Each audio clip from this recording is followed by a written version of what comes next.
quadres d'una galeria d'art o d'un museu d'història. Però no, són alguns de la 60ena de frescos que Cité Creación ha pintat a les façanes dels edificis de Lió.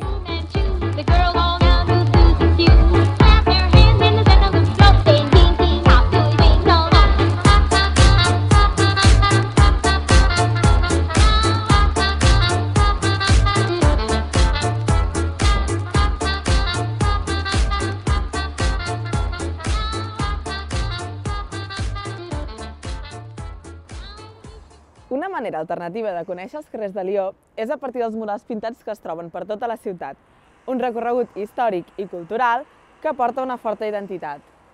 Els murs han generat una gran sensibilitat a la rehabilitació urbana dels seus barris i han augmentat l'afluència de turistes, a més del seu reconeixement internacional.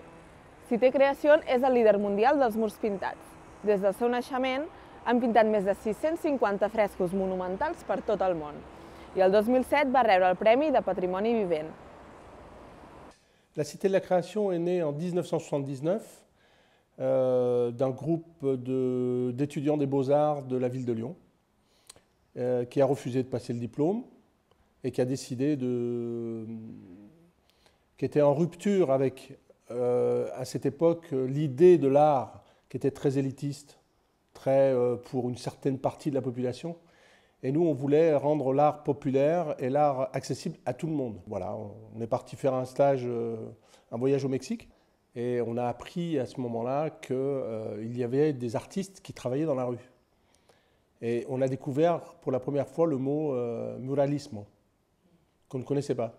Et c'est là qu'on a vu des artistes mexicains peindre sur les murs des choses extraordinaires, et on a décidé à ce moment-là de dire c'est ça qu'on veut faire. Et on voulait que l'art soit accessible aux gens qui n'ont pas la possibilité d'avoir accès à l'art.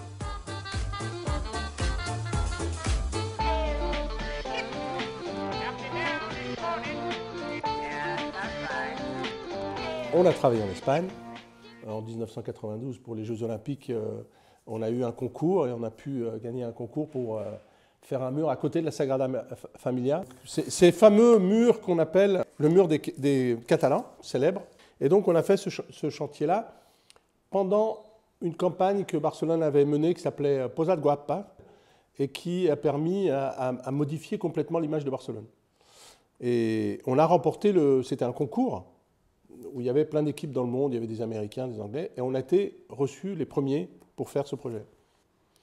Quand on a fait ce mur en Espagne, le maire de Lyon est venu voir le maire de Barcelone pour l'inauguration.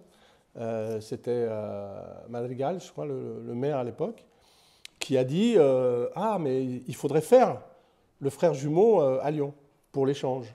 Et donc, ce mur-là est en fait le frère jumeau d'une autre fresque qui s'appelle la fresque des Lyonnais, que vous pouvez voir ici et visiter à Lyon. En fait, c'est que des références suite aux personnalités de Lyon. Par exemple, là, on peut voir les frères Lumière, là-bas. Derrière, il y a l'abbé Pierre, une grande figure lyonnaise. Voilà.